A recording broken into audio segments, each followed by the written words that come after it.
karong adlaw ang ebanghelyo gipaambit kanato nga si Jesus tingali migahin sa matag oras sa pagmata, sa pag-ayo sa mga masakiton, pag-ayo sa sanlahon, pag-ayo sa paralitiko, ug patudlo sa mga tao nga gustong musunod kaniya.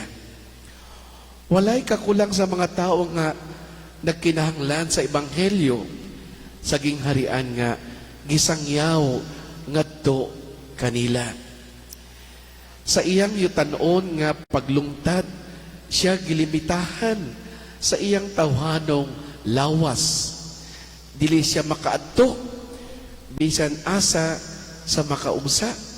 Ni matubag niya ang tanang panginahanglan. Gikapoy o gigutom siya tungod sa iyang pagsunod sa Amahan.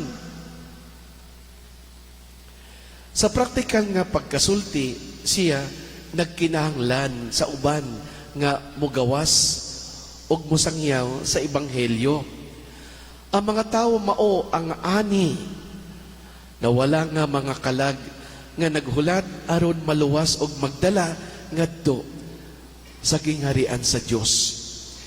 Ang problema, dili kay kulang ang mga tao nga anihon, kundili kulang ang mga trabahante nga mubuhat sa trabaho. Ang tanang Kristohanon kinahanglan magtrabaho sa pag-ani. Ang problema, dili kay kulang ang panginahanglan nga matubag ug mga kalag nga anihon, kundili gamay kaayo ang mga trabahante nga mabuhat sa tanan nga kinahanglan buhaton. Sumala sa dinilian nga mga panginahanglan alang sa kaluwasan sa kalag, kinahanglan nga mag-ampo kitang tanan alang sa dugang nga mga trabahante nga muadto sa umahan aron magtrabaho.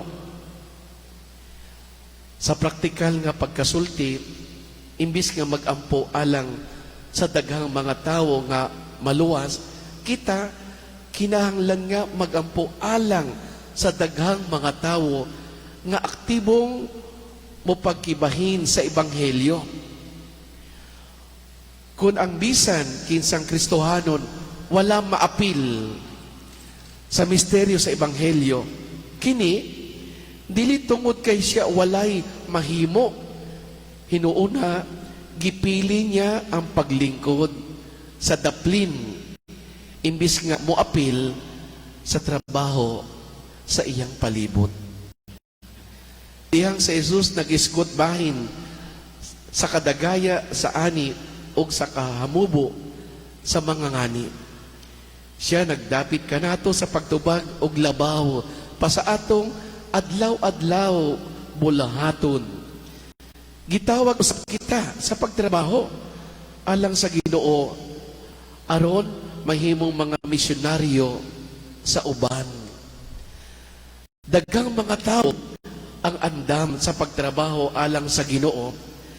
Adunay mga tao nga magtudlo kanila kung giunsa ang Ginoo motubag sa atong mga pag-ampo. Pinaagi sa pagpakusulti kanato o pagdapit kanato nga mahimong iyang matinud-anon nga sulugoon. Pangandam kanunay kay tawagon ta sa Ginoo aron ipakita sa uban ang dalan paingon sa ubasan sa mahigugmaong Amahan. Ang pangutana mao, andam ka na ba nga muadto isip sa mga trabahador sa parasan sa Ginoo?